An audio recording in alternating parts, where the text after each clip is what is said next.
All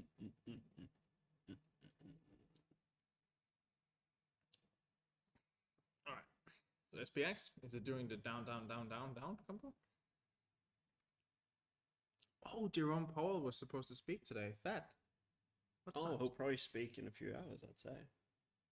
Time well, I mean, the market should be opening what now? Yeah. Is market opening? Market's open now. It should. Or it's opening in 30 minutes. Welcome to the what? Welcome to the stream, everybody. How are we doing? To the stream, guys. Hello, hello. Welcome to the stream. Tom, Cleese, and me, the guy. And Asgar. Yes. All right. Is everyone seeing us? Hopefully, they're all seeing us here. What's up? What's up? I heard a lot of people talking about a market crash last week. Like a lot of them just saying it might just completely fall apart next week. Oh, really? So it might just completely pump. Could, if everyone says it's going to crash, it's most likely going to pump. Most likely. Very likely. Most likely. Hello, Chris. High chance. Very high chance. Very high chance. Absolutely. Welcome, people. Hello, Björn. How you doing? Welcome. Welcome. Cool, cool. Who was saying this? Oh, out of inflation fears or something like this? Is that what the whole rhetoric was? Yes. Yeah. We're good? We're good, yeah, we're going. Okay. Well, let's see what BTC is doing. Hello, Eric. Good to see you, Eric. Welcome back to the stream. Check out some markets here. We were just looking at BTC. Have a look at SPX as well. You know, our usual ones that we like to take a look at. Make sure that you get your questions in as well, guys. If you've got trades you want to look at, sonar trades or otherwise, throw your questions into the chat and we'll make sure we jump on those.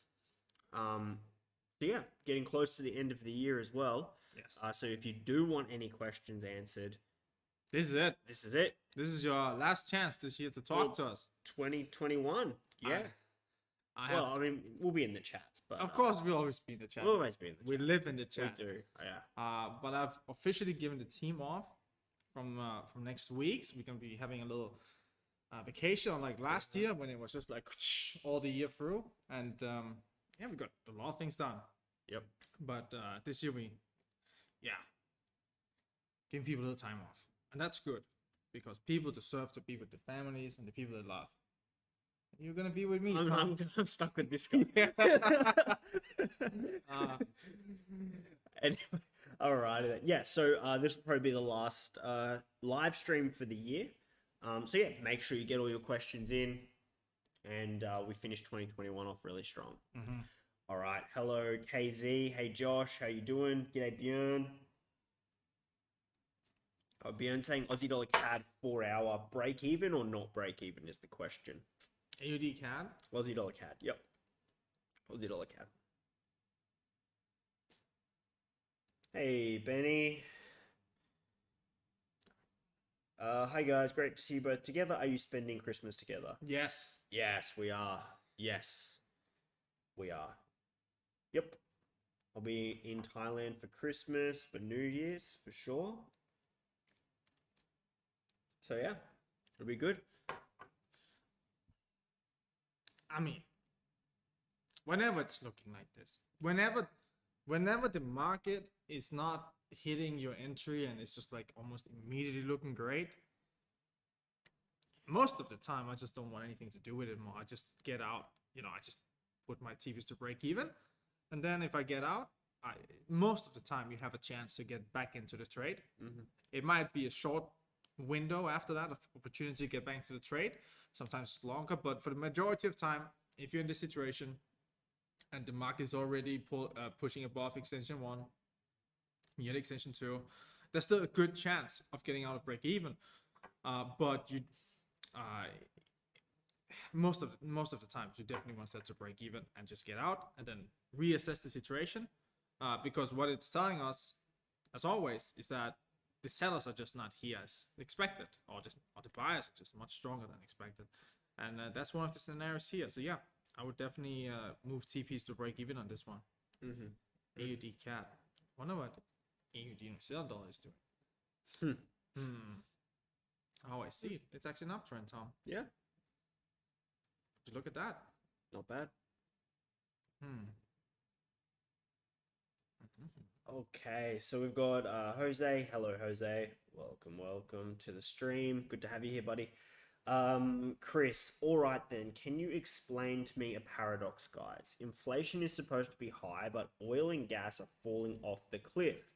Like Brent crude oil or natural gas are getting cheaper. Sonar 1 day time frame. Yeah, I mean, it the reality is that these markets a lot of times they don't make sense.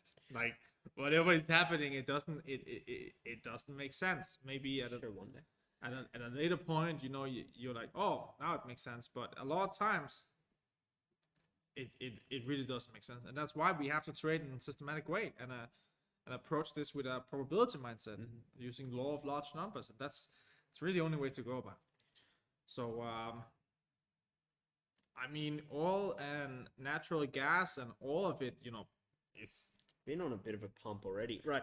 So there's this concept of like being priced in. I don't know what that price action is, but that was when it went negative, oh, that's when it broke the market.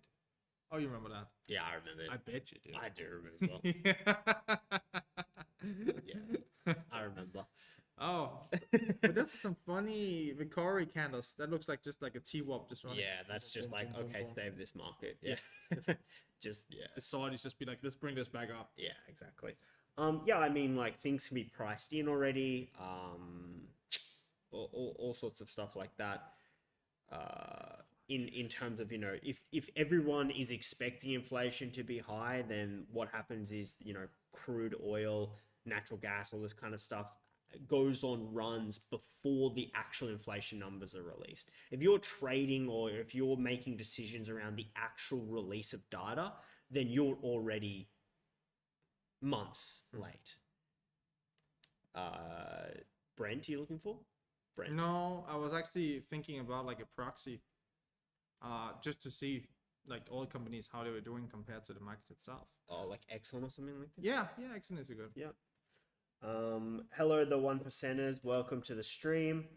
These are trap as seasonally gas and oil should on winter go higher. Well, again, that's another thing, right? If think about it this way, like if that was like real life, that seasonally every single winter oil and gas always went up, then that all of a sudden becomes the easiest trade in the world, and all you have to deploy is a shitload of capital just before winter into these markets, and you all of a sudden make a ton of money because every year seasonally it goes up.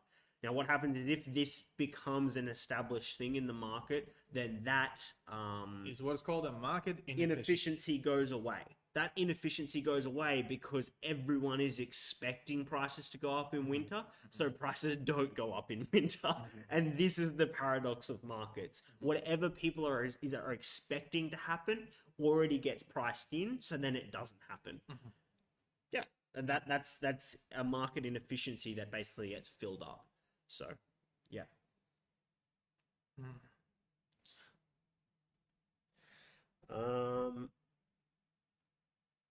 I'm new to this channel. I also joined the Telegram group. Where do I start from? Okay, so if you're new, welcome aboard, first of all. Welcome to Breakfree Trading. First thing you want to do is jump into your Navigator account. You should have set up a free Navigator account. And you want to go into the Academy, okay? So if you just want to show the Academy tab here, Asger. Well, we have two. We have two. We've got the Academy ways. up the top. We got one on the side here, which you can use while you're using Navigator. Yep. Or you can get the full screen experience of Tom right here. Yep. Great haircut. And so yeah, that's entirely up to you. Which one of them you prefer? But yeah, just jump into the Academy there, and there's a bunch of videos. There's lots of videos in there actually. Yes. Getting you started. And a week 2. A week 1, a week Extended. 2, extended content. But yeah, go through week 1, go through week 2, and you should have a good idea of how to get started using the application. I'm new to this, subscribed to the service a few months ago, but still haven't placed trades as I don't fully understand it. What is the success rate, win versus loss? So if you're trading on the high time frames, on the 1 day time frame, it's around 73% win rate on those 1 day time frames, okay? Now, That's importantly, that is on unique uncorrelated positions. What that means is that often what you will find, especially in forex, especially in crypto, actually in all of these markets, but not together, meaning forex, crypto, equities, indexes, etc. They might move differently, but inside of these groups, you have multiple sub markets. You know, you have different forex groups, you got different stocks, and they will often move very correlated. And so, what happens is that if you start trading and you're just putting in a bunch of trades, they can often you'll find out that these trades either play out all together or they will all fail together. And that's just not good risk management, because it means that you're just placing a single trade really with much higher risk, and that's not the deal. So when it comes to the win rate of our 1-day trades, which has always been the hallmark, this is always what we did. It was 1-day trades. This is how it started. The idea was that this was something anyone could do and spend time on. As we progressed, we introduced 4-hour, 1 hour, and 15-minute. And these are very different animals. And it took a long time before it was even available. And the reason for that is because the success rate when it comes to these lower time frames, it depends much more on you. Because what happens in these markets is that often the trade setup is a great trade setup. Like, they're perfectly calculated with the stop loss, the targets, the entry points, is all good. But what you will see is that because of your broker, often what can happen is that on 1 hour or 15-minute time frames, you might not hit your TP exactly. After you get the entry, you know, the market comes down, it hits your entry, and then it goes up. And then we have a target up here, and often what happens is that it doesn't entirely hit that level, and that's where you need to be sitting in front of the screen, make the decision, say, you know what, either this is close enough and I'm going to decide to take it, or you don't, and what happens is just you end up not getting the TP, and then it goes back to your entry, and this can happen very fast. Unlike on the 1-day time frame, where this can take several days. It's the same thing happening, but it happens over a much longer time horizon, where you have time to ask questions. You can send Tom multiple times during that trade. You can send him a question. Hey, Tom, should I TP now? Should I TP now? Should I TP? Just keep sending him these questions. No, but you get the idea. You have a lot more time to work in these trades and make decisions whether you should get out break even, whether you should take profit early before it hits the TP, etc. And when it comes to lower time frame trades, you don't have these options. You don't have that time. And instead of having days, you have sometimes seconds. And that's why the win rate is, if you look at the average across all of it, is much lower than it is on the 1-day time frame. So what is important for the 1-day time frame setups is that you execute them and they're uncorrelated trades, meaning that they're not moving in a similar fashion. And even better, if you can find trades that hedge each other, meaning that as one is progressing, you'll be entering another one, and as one of these trades hits a TP where you're expecting resistance to pull back, another trade will be covering that trade, meaning that you will profit from that instead if the other one doesn't work out, or however they move. And we have a complete handbook on this, and also a complete academy that explains this, and you should really take a look. It's good stuff. Yeah, good stuff. So AM, make sure you jump into the academy like we just showed KZ before. And if you have been in the academy and there's something very specific that you don't understand and you've watched the academy, please ask the question here. What is it specifically that you don't understand about placing those trades? Yes. What is the thing that is just like, I fully don't get this part? Let us know. Okay. Because we've done a lot to make sure people can get started. Like, Breakfree Trading has come a far way to this day. You don't even need a broker account to get started. You can just jump into Navigator. We already built a demo account. You can just start trading. You don't have to worry. Just place trades. Just see what happens. Just click some buttons. See what happens. Make some mistakes. Just get a feeling of what you're doing. Even play around with the lower time frame trades. Just see what's, just see how things unfold. See how it's working. Click some buttons. Yeah, it's risk free to click some buttons on a demo account and see what happens. Yeah. All right. Jose saying New Zealand dollar Swiss franc is moving nicely. Okay. Let's have a look. Paulo. Hello, people. Hello, Paulo. What do you think about Aussie dollar Japanese yen 1-day time frame and New Zealand dollar Japanese yen? That is moving a little bit. Okay. So let's look at this New Zealand dollar Swiss franc. And yes, Absolutely, it's looking good. Absolutely, it's looking exactly like we wanted to see. Yep. We want to get into these situations where market is giving us a quick indication that we are right, meaning that it's giving us a quick response that when it's hit, especially in these extension trades, which I assume this trade is, we see the market coming up and touch this extension 1 level, and what we want to see is that we want to see instantly a bounce back to this level, resistance level, right? And then we really want to pay close attention to what happens now. Does this candle before, does it close below like it did here? That's a very good sign, because that means that this entire area is now should be in control of the sellers, and that's exactly like the trade thesis was. That's what we want to see. And you can see it's the following candle as well is testing that resistance again, the X mode level, resistance level. Great tech. And it's now slowly building a bearish candle here as well. So that's really beautiful. But of course, anything can happen. There's 12 minutes left in this candle. This is a 15-minute trade, I assume. Maybe it could be a 1 hour, maybe it's a 1 day. But what I got in front of me right here now is a 15-minute trade, right? So it means that we have a very specific scenario we want to see play out, and it's your job to sit in front and monitor the situation to make sure that it does play out in the way that you want. The way that you really start making money in this game is by observing price action, interacting with these key levels, and then forming an idea of whatever is going on in the market is aligning with the idea you had before you took the trade, right? And anything can happen. There's 11 minutes left in this trade. So far, it's looking good, right? What we did not want to see is that we did not want to see it to push above this extension 1. Like, we really don't want to see that at this point.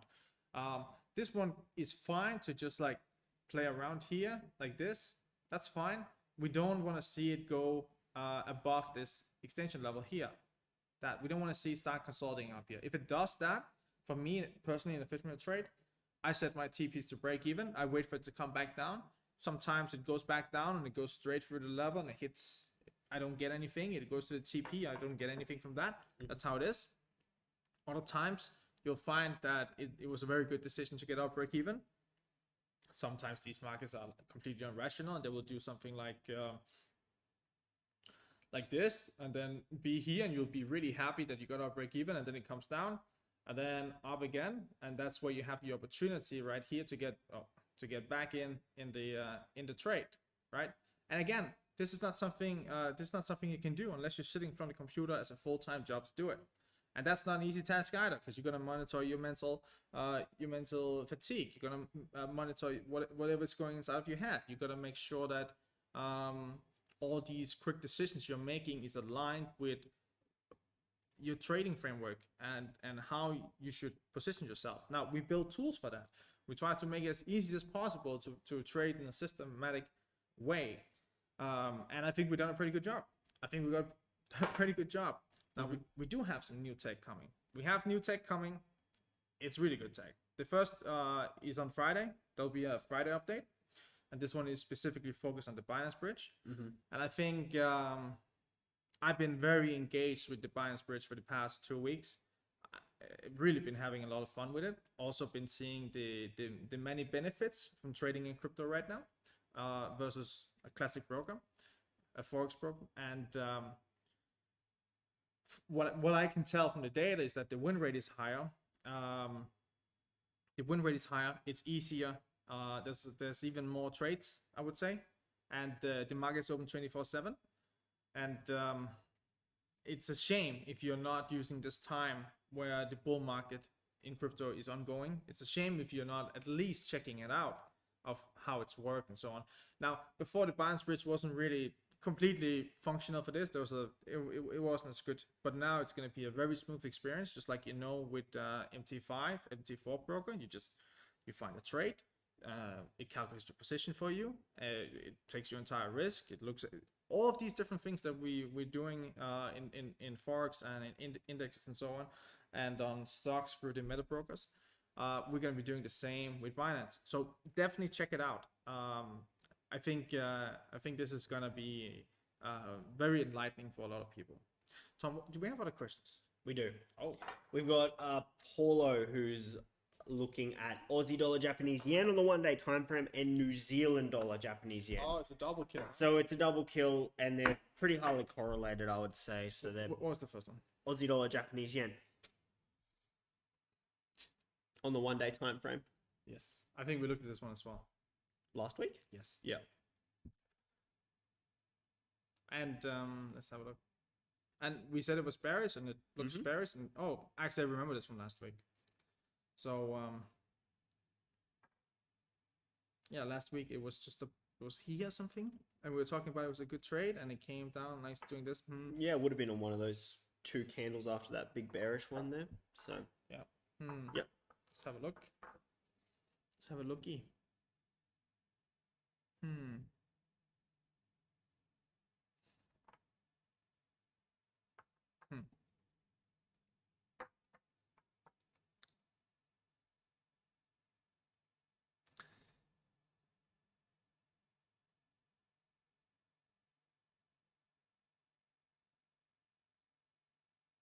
Looks very similar to the price action seen here before.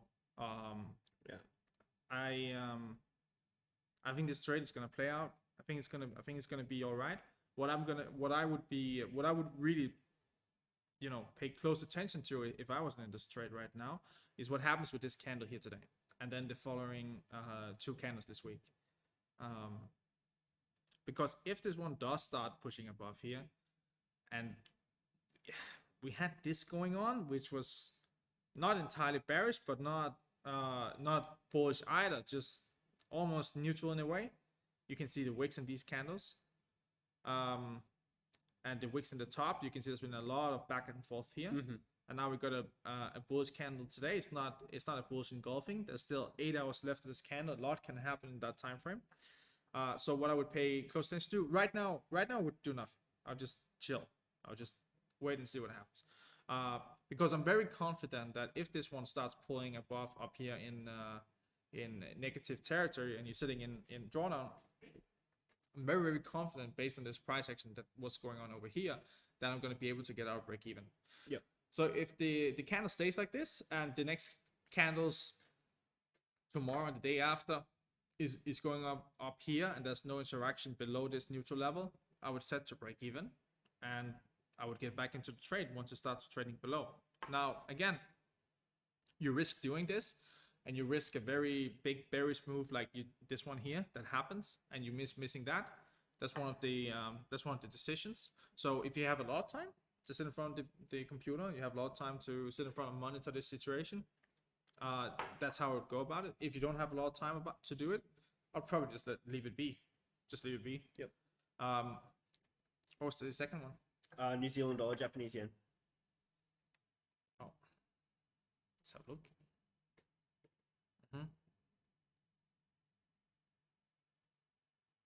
So what is the trade here? Probably from that neutral level, I would say. Do we have a zone trade now? It's possible. I mean, it's definitely a shortable level. It's not a bad level. This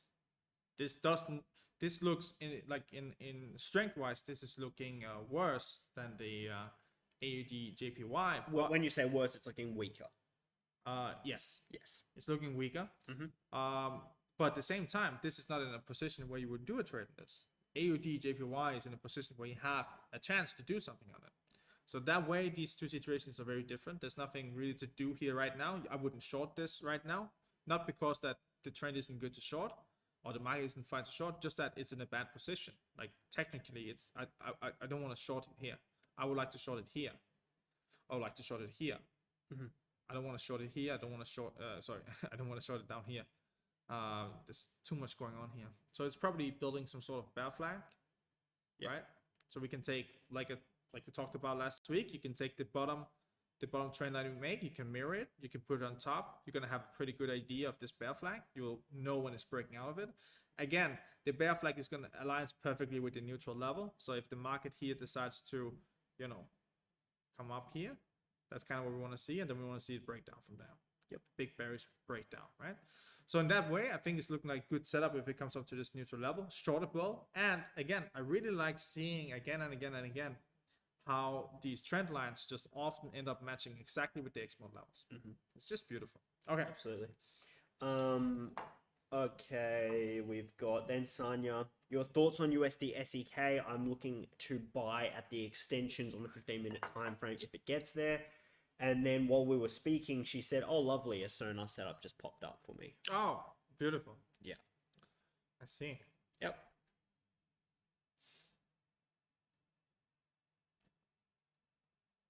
So here's the thing with this trade.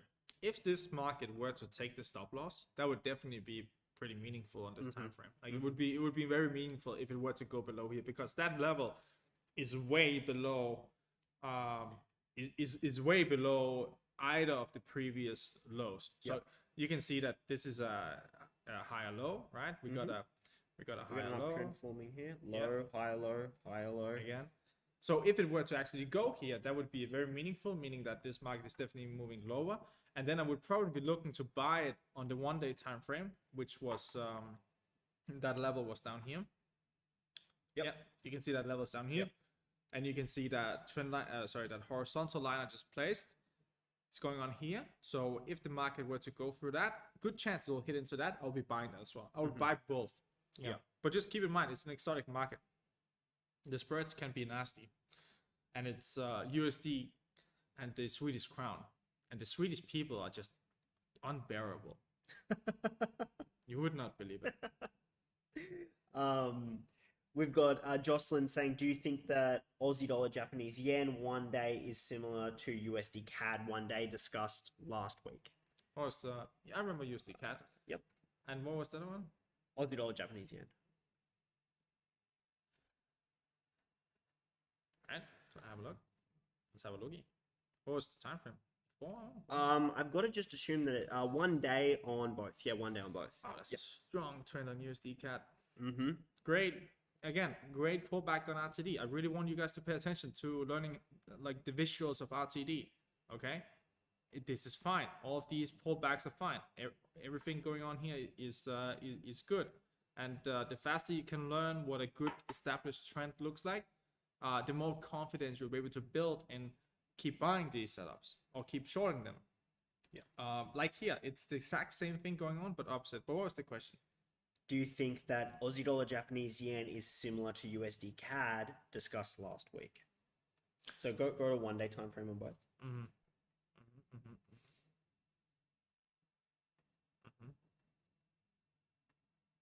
1 day time frame. Oh, that was 1 week.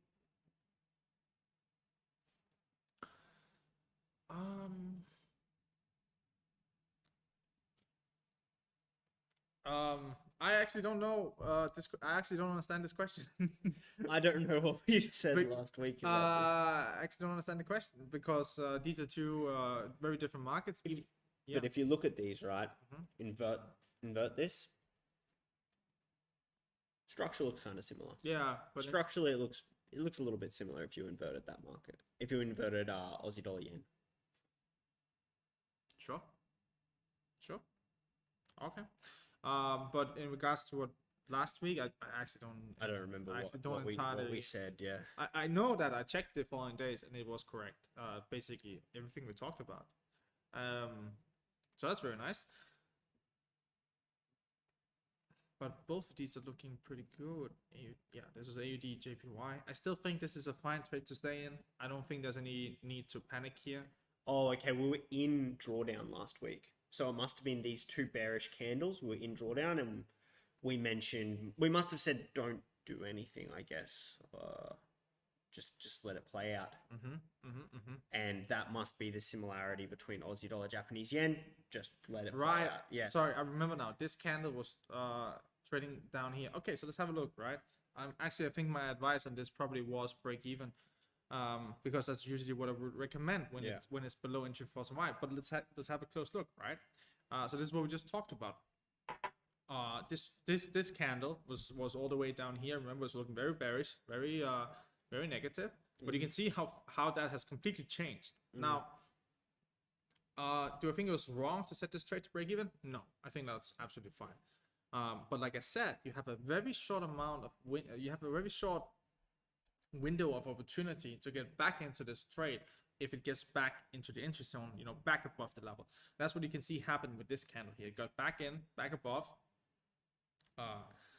the level, and the day after it had a retest. That was your opportunity. And if you missed that, you could get one entry here the day after. But yeah, that's how little opportunity you have. So here, this was an entire day. If this was a 15-minute trade, you would have had probably 2 minutes or something to, you know, you would have that would have been 15 minutes, about 30 minutes, and you would have to make a decision during that candle that if it came back down, you would be buying it. Yeah. And that's why these low time frame trades, they teach you a lot, but they require your full attention, your absolute full attention if you want the maximum from. Okay. Okay, cool. So TTTT is saying check Euro USD and then said Euro USD a couple later. So Euro USD something must be happening with Euro USD. Looking. TTTT. Yeah, but Powell just thought, oh, this. It's downtrend.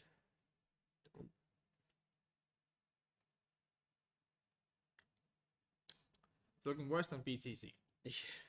Much worse. I don't know about that, but yeah, sure.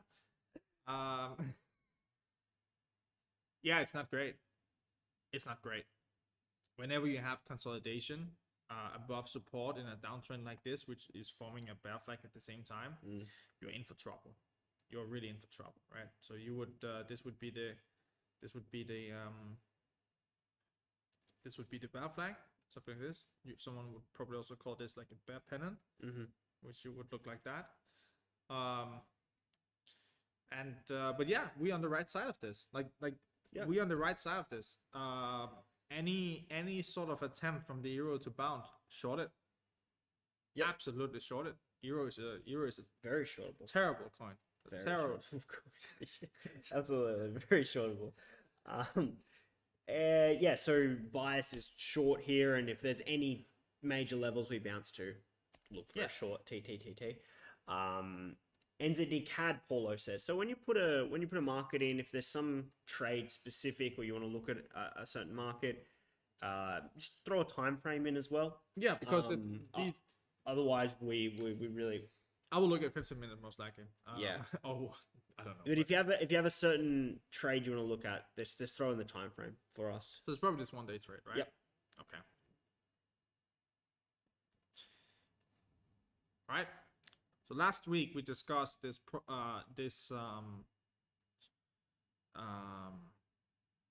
rolling continuous pressure that can happen both upwards, where a market goes like whoop, and it can also go like rolling down, right? And what I don't like seeing here right now, it doesn't mean that it's gonna look like that by the time it gets up here, but what I don't like seeing is just how much V that is really happening here right now, right? Like that's the shape of that, but it's a little bit too early to form any sort of idea on it. But what you want to keep an eye on, because it happens on this market, it happens on many markets, on these neutral levels. What you want to keep an eye on is that by the time it comes up here, what does that look like? What you want to see is that you want to see it exhaust into this. You don't want to see it keep like small candle like this, slowly upward building up. You don't want to see that.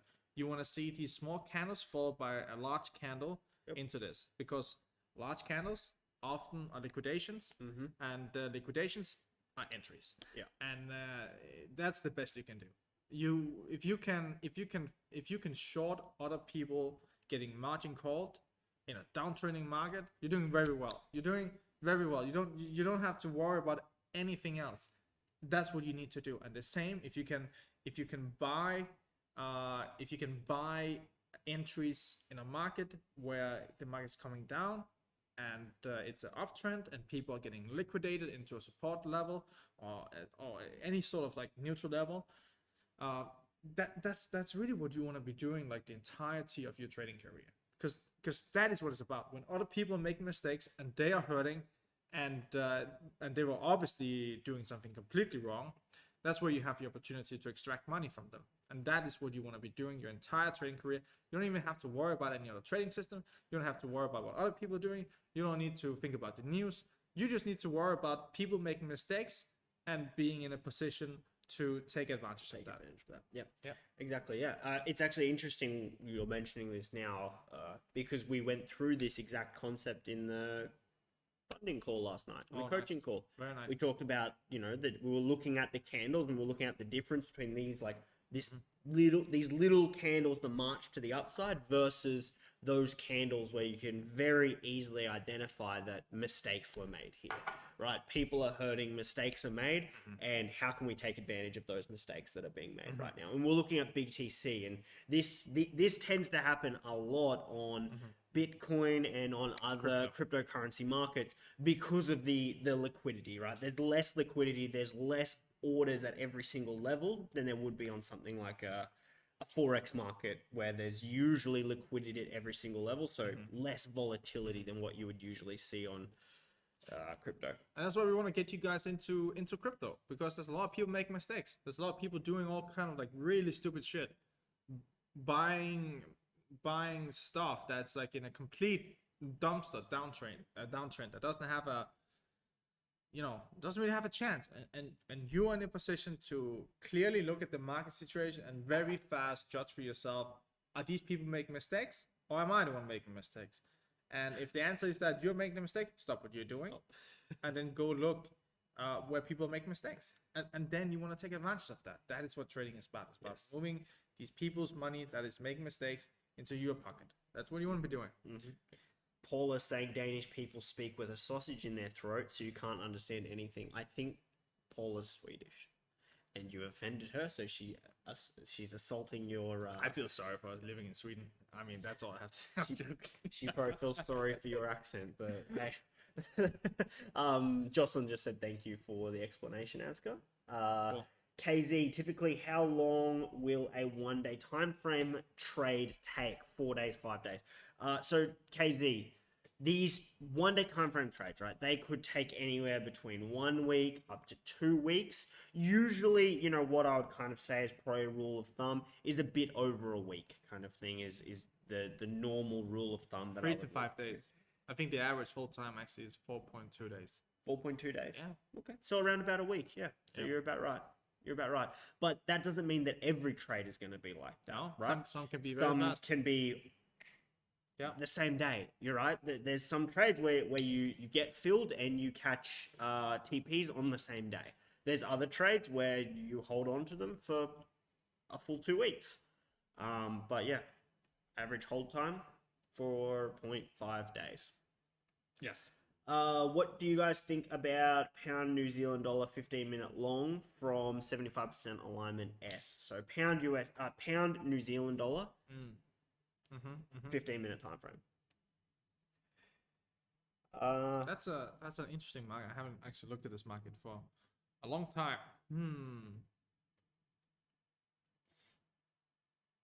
That looks great. That trade looks great. That's the 1 day time frame trade. Yep. Oh, sorry, that's the 1 day time frame. Yeah, but that does look good though. I like. But yeah, it looks good. Looks good. It shows strength. Yes. It shows strength, and we just want to see a pullback into the entry level. Yes. That's it. And that's like, you see this type of pullback all the time. This little V and then a quick pullback, wick into entries, basically like snipe that entry right there. But it was the 15-minute trades, right? 15-minute trade is what Ben's looking at. Buying from the 75% alignment level that we're bouncing off right now. So I hope Ben is already long. I don't know.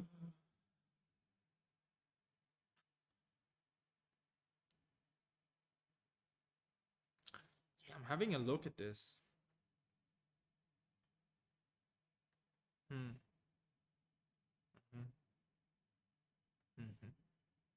So what is the TP, Ben? I guess something like this. The problem I have with this trade, Ben, is that it's a little bit hard to tell when you're wrong, right? It's a little bit hard to tell when you're wrong, because if you're taking this trade and you're getting stopped out here, your trade idea could still be valid, and it could take its TP from there, but you could be stopped out. I don't see any like significant. I could totally see this market go down to here and then go up here. because there's no significant levels, unlike some of the early markets we looked at, where it's like, oh, that's way too deep. If it were to go there, it would mean that the trend is over. The problem is that the trend can easily go down here, even all the way down here. Actually, it could go all the way down here and remain, keep those lows from here and here intact, keep the uptrend intact. And that's what I mean by there's not a clear indication when you're wrong. And what I like when I take these trades is that I have a very good idea of when my trade fails. It doesn't fail because of a bad stop loss. It failed because the entire trade thesis, the entire trend I was looking at that this trade was built around failed. And because that failed, it means that multiple levels is going to be dropped, right? So I'm not saying the trade is not going to be successful. I'm just giving you my reason for this trade is not particularly for me. Yeah. All right. So Paul is saying, I feel sorry for not being in Thailand with you. So yeah, the Sweden thing. Eric Hall, when the local RTD dips into uptrend, when the local RTD dips in the uptrend, what will be your considerations to enter on other levels instead of round N or S, which might not trigger?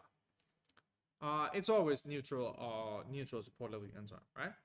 That's all how it is. Always how it is.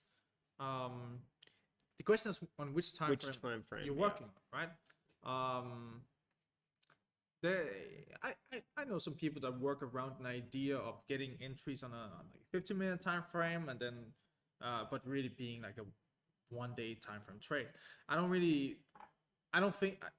really subscribe to that idea that works so well. I believe if you're getting the entry in the 15-minute time frame, really that is the time frame you should really be deciding to trade for. So in this case, with this trade, where this is trade set around this support level, this is the TP. That's it. Because there's so much volatility in general in these lower time frames that you risk sitting in profit like Ben here, and then it goes all the. Let's say Ben was one of these people. His trade was not look like this. It would look like this, or even higher, right?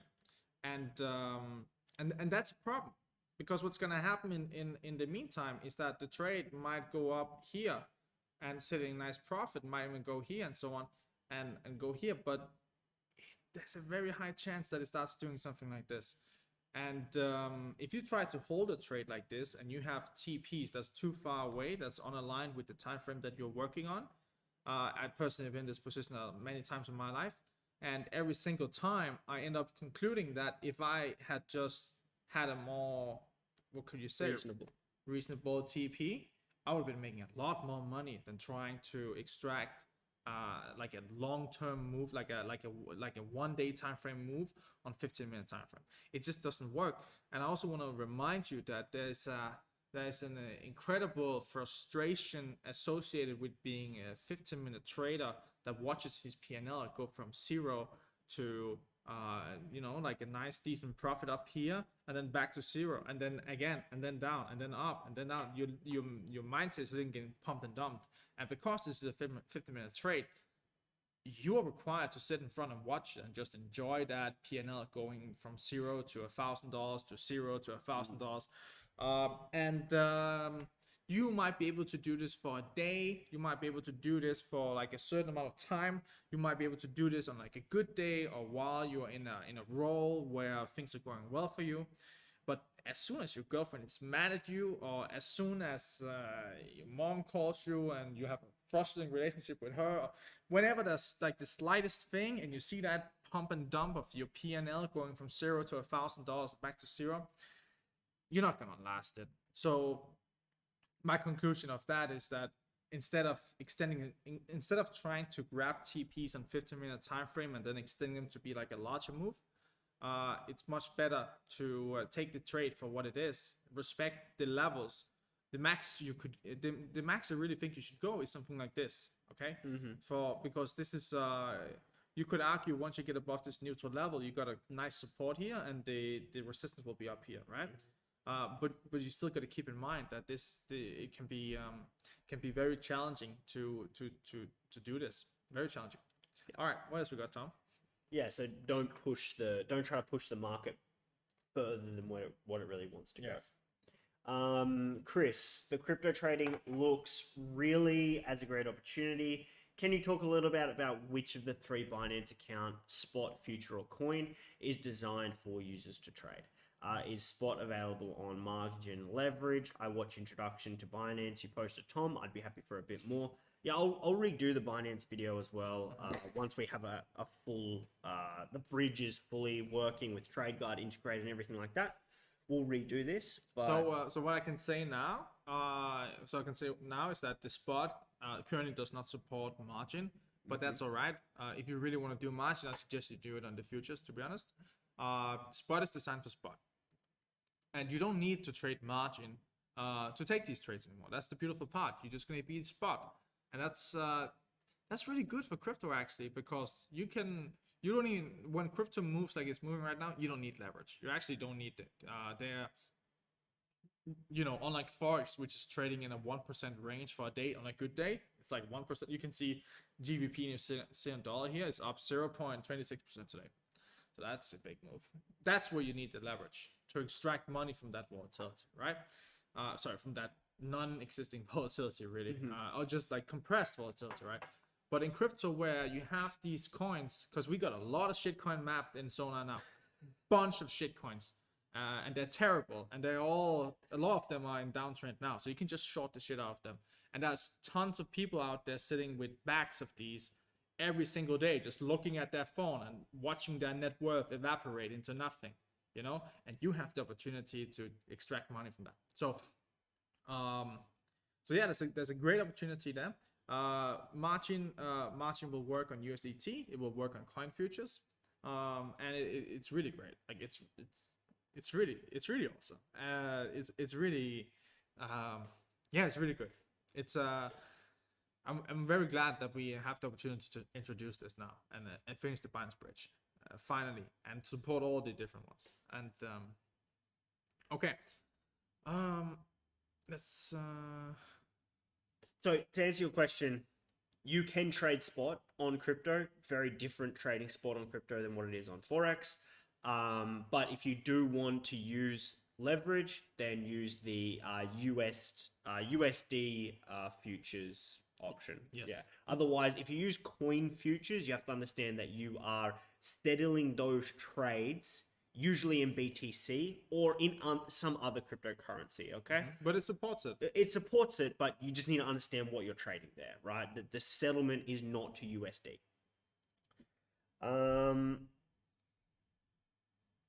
What have we got here? We've got, yep, to the R, thanks. Your trades always fail, bro. All right, Daniel. Daniel, you can scroll through the Sonar feed and you can see plenty of trades that don't fail. So enjoy that.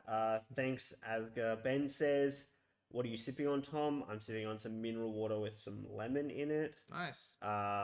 Eric saying on the 1 day or the 4 hour time frame specifically, he was asking about that question.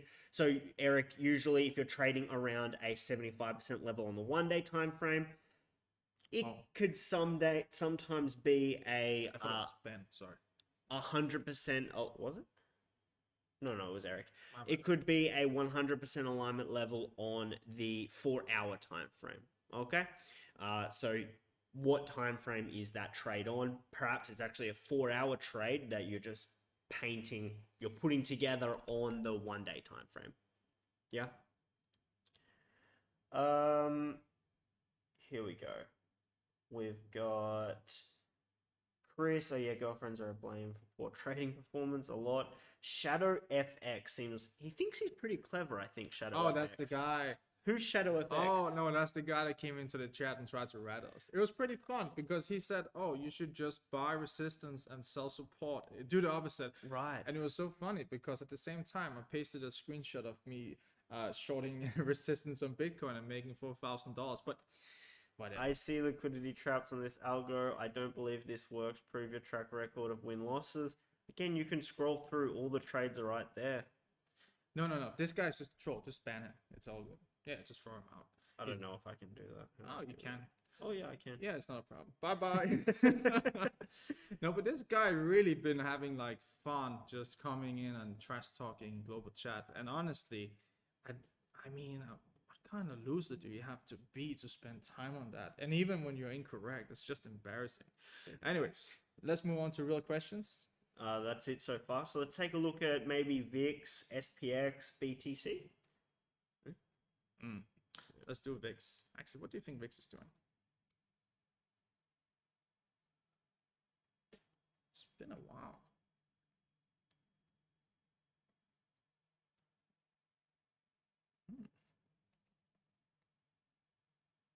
It did dump.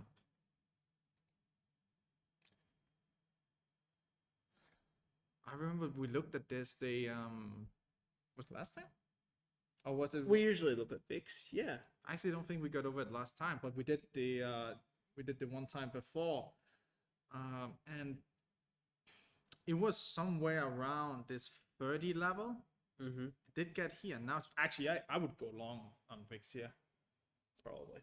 Yeah. That's a long. Check out SPX. I bet it's still around that resistance level, coming off that It resistance. does say level. that VIX is up 10% today. Okay, let's see. What do you say? SPX is coming off a resistance level right now, so long VIX would be that makes sense. You know, I've been saying that we're probably moving into a little bit of a range between this 75% alignment and this resistance level for a little while now. I could see us moving back down there for sure. You know, it's tricky. I wonder what the Fed sent today, if it's even been done. It doesn't look like there's been anything yet today. Just by looking at the market, there hasn't been any big move. It's probably waiting. That looks like a consolidation waiting for that. So it's Waiting for explosion. It's probably soon. I'd say so. Eric says, thank you. Paulo, sorry, New Zealand dollar CAD, I meant 1 day time frame. New Zealand dollar CAD, Paulo wants to look at on the 1 day time frame. Thank you. No worries, Paulo. We'll have a look at that now for you. Thomas Dillon, I see Forex majors, Forex miners on the watch list. Where is the crypto on the watch list? Oh, you I don't know if we've got. Did you make that though? Yeah, I did. I think I did. Yeah, you gotta make your own list. You gotta make a custom watch list, Thomas, of the crypto that you want to see. Now, if you're trading Sonar trades, you can just select the crypto filter on Sonar, very easy. But if you want a specific watch list for crypto, then just add into your own watch list whatever crypto market you want to take a look at. Okay, so here's what I like about this trade. Now, this looks a lot like what we just looked at something before. I don't know if it was the same Is market. it the same market? It's possible, but I just saw something that I like about this trade, okay? And what I like here is how this bear flag, which played out here, you can see this was like a nice bear flag. Yeah. Right? And what it looks like right now is happening is that it's bouncing off the level down. Oh, that's actually a very accurate. Yeah, the support level there. Very accurate support level, right? And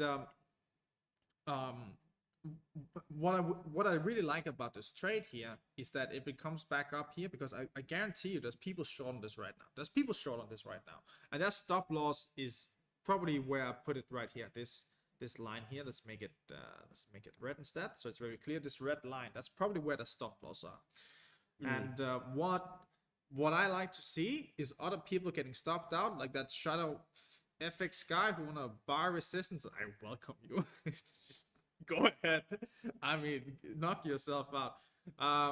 People like this, people who just never had success in their life and just like continues thinks that the way you should do things is the opposite way of what has been proven mathematically and probability wise. And what you want to be doing is that you want to take these people and you want to counter trade them every single day. You just want to wake up, you want to find markets where people like this are active, and you want to do the opposite of them, and you want to take their money. And one of the ways to do that is to wait for a market like this to do like an explosive move. So what we're hoping to see here is that these small candles doesn't last for much longer, and it moves into an explosive move that goes straight into this neutral level. And what's good about this is that it's going to take out all these stops that's placed from this previous top on this bear flag, and they will be stopped out. They'll be stopped out straight down into our entry, and that is what we like to see. We like to see people getting stopped out or the stops taken, and really just take that liquidity opportunity and short it. So yeah, I think looking good, but it depends. How does the market get there? And that is what price action is all about. That is what you want to pay close attention to. Yeah, we did look at this because we were talking about these little candle march to the upside versus the liquidation candle to go and take those stop losses. Yeah, we did. But it's a good point identifying where these stop losses are. So always good to think about this. Okay, we've got Thomas saying thank you. No worries. Steve's in here. G'day, Steve. Any potential sign to note that local RTD will dip below global RTD in an uptrend or vice versa? I think the question here is saying, is there a warning sign prior to the RTD crossing over? Okay, so let's have a look. We got GBP CAD right here, right? I think this is actually a fair example, right? We can, of course, we can't really tell what the future is going to be here. This is a 4-hour trade. But what we can see is happening right now, and this is what we really want to pay close attention to, is that we can see that the local has built an uptrend, and that is very fair to say.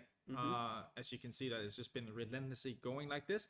Unfortunately, there's been no, let's see on the daily. Unfortunately, these candles are not really showing like exhaust at this point. Like these candles are almost equally sized. And what we want to see is that we want to see this move end with a big move into the neutral level. So actually, I would not be taking this forward trade if it was me, for two reasons. And this is the same. This is the same. What's going on with RTD? It's that something is wrong. Okay, something is no longer playing along with the trend, because what you can see this market has been doing, if we pay really close attention, is that the first time you want to pay really good attention is when you have an established trend. You have an established trend, or you have a weak trend, and global starts to trend above it, right? Like here, and it's trending above it, and then it comes back down to test it, and all of these are buys until it goes below. Once the local trend goes in on the opposite side of what the global is doing, that's where you need to pay very close attention.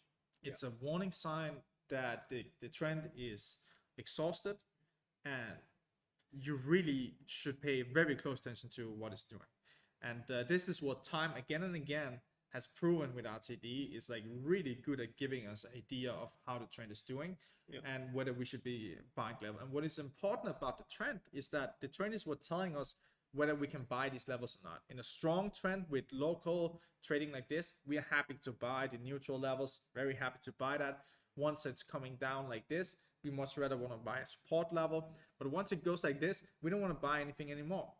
We don't do that. We leave that for the other guy, that noob tart, and, so what we can see is going on with GBP CAD right now, and is similar to what happened over here. We have an established trend that was pretty strong over here, but then has weakened over time.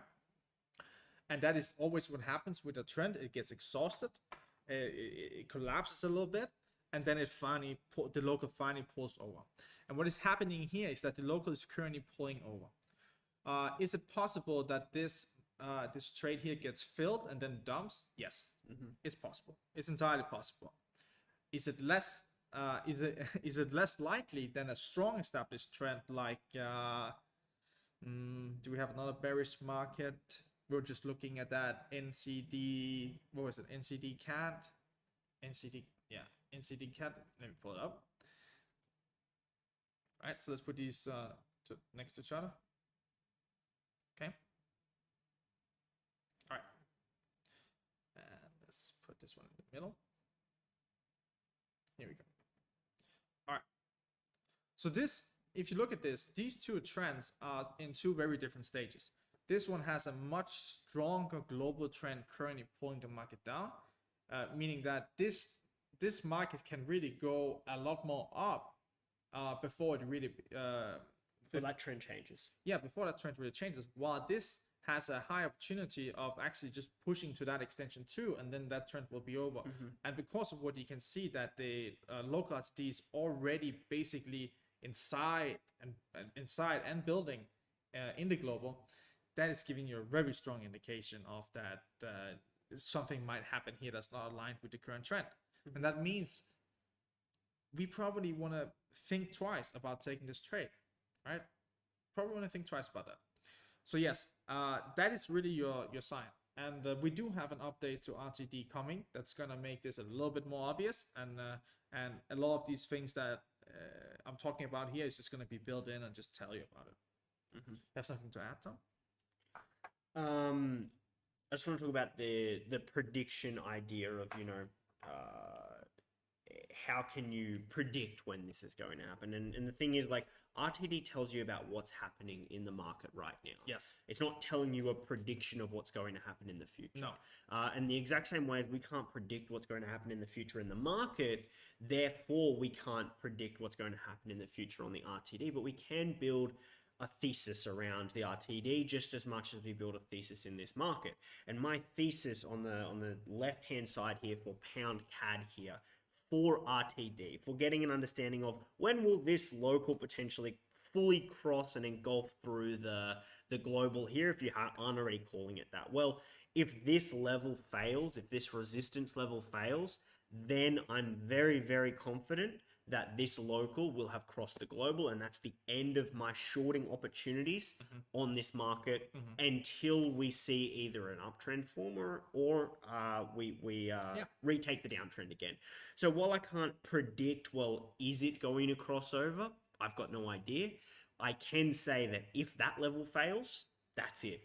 I'm done with this market, kind of thing. So it comes back to, again, can you find better opportunities to deploy your capital on where you have a higher probability of making money with that?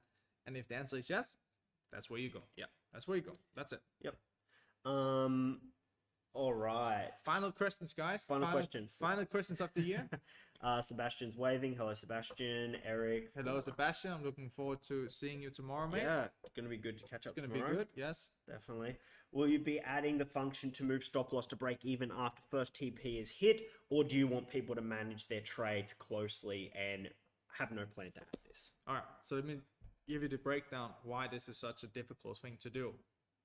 When you build a feature like this, it's something that people start relying on. You know, it's like they expect that to happen. Now the problem is that the way that our tech currently works is that when you close Navigator, we no longer the tech basically disables itself. It's no longer really running. Like, we're not doing anything more. We can do price alerts and some different stuff. But we actually cannot execute any trades on your account. We cannot do anything on your account. We cannot manage anything. We cannot open. We cannot close trades or anything. This is happening only through your account. So there's a technical problem actually doing this. What we can do is that we can build a reminder when people have Navigator open and something needs to happen that they need to click a button. That we can do. That's good. Sounds good. Okay. Have you guys already talked about Euro New Zealand dollar on the 1 day time frame? We'll make this one the last trade that we have a look at, and then we'll sign off for the year. But yeah, Euro New Zealand dollar. 1 day. Interesting. Right. Looks great. I love it. I love it. You can see this like this. It's just beautiful. This is looking really good to me. So what makes me say like this looks really good to me? Well, I like to see how strongly this trend just changed, and you can see how high above that the local is right now. So it definitely has room for like a pullback into our entry. That's what we want to see. What I also like seeing right now is the price action going on. Remember I told you the rolling the rolling thing, and that's exactly what's going on here. And oh, that was not the last part. Was not meant to be. I like to see the rolling price action just slowly moving upwards when it's when it's in my direction. I really don't want to see it when it's not in my direction. So this trade is looking really good to me. It can entirely come down and touch this entry level and still be intact with what is going on right now, this price action. You can see how this market punched like very straight these liquidation candles straight into this entry level, and obviously the buyers were in control. Then it started consolidating above, another strong candle, got down, retest this level, beautiful bounce. There's a really great bounce from this level, and it tested TP1 again. I think this is definitely gonna continue moving upwards. Yeah, what you're seeing here is basically the bulls really do care about this level. Yes. Right? The bulls care about this level, and it's like, it's no coincidence there that that level is at that exact place. It's a great level. It's you can see how much the level has been respected previously in the past, and the bulls really do care about this level. And that's what we want to see. We want to see the battleground of those levels. The bulls taking that level if we're long, and the bears taking that level if we're short, you know? And when we see the consolidation on our side of the level, that is an indication that that group have control of that level. And that's exactly what we want to see. A last thing is also that I'm seeing like an inverted head and shoulder. Inverted head and shoulder is it's a trading pattern. It's a very, I would call it very abstract trading pattern. It doesn't have to be beautiful, but it's more the idea. And the idea is that you have a level that's being respected, then the market pulls down, it forms some sort of base, it pushes back up to the level, it recaptures it, and then it forms a new base here where it consolidates around, and then it pushes up. And usually the rule of thumb to measure where the market is gonna go from this Break of the neckline. Is measured from the bottom to the top of this. So you would have basically a move like this just above extension 2. And so I would probably still target extension 2, extension 1, but yeah, if this was my trade. But yeah, looking good, looking like a great trade. Like to me, this is just like an ideal trade, and I can just see that off the bat. Just I like this trade. Can it fail? Of course it can fail. Absolutely can fail. One thing I can notice here is that the local is very high, very much above the global, meaning that it has a lot of room to pull back and still be bullish, right? Has a lot of room to pull back and still be bullish. That's the tricky part. But overall, this is looking good. It's definitely worth a buy. Definitely worth a shot for sure. And that's it. So we need a VPS. No, you don't need a VPS to use our service. But yeah, no, you don't need VPS. Not at all. Yes, guys. That's it. Thank you very much. Thank you. We've been enjoying this, and we'll be back next year with more and new tech, better tech. And we also have some very exciting plans that we're looking forward to share with you next year. There's some very big movements currently happening that we're looking forward to share with you. Definitely.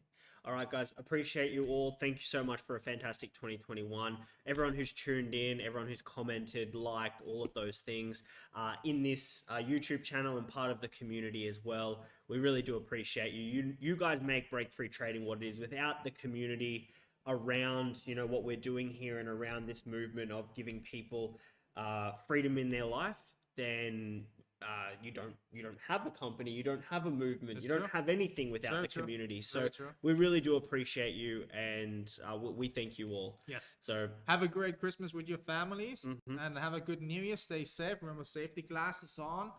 With no sight, you can't really trade. I mean, it's definitely a lot more difficult to read price action. So yes, safety glasses on, guys. Have a great end of the year. thanks, guys. Take care. Take care.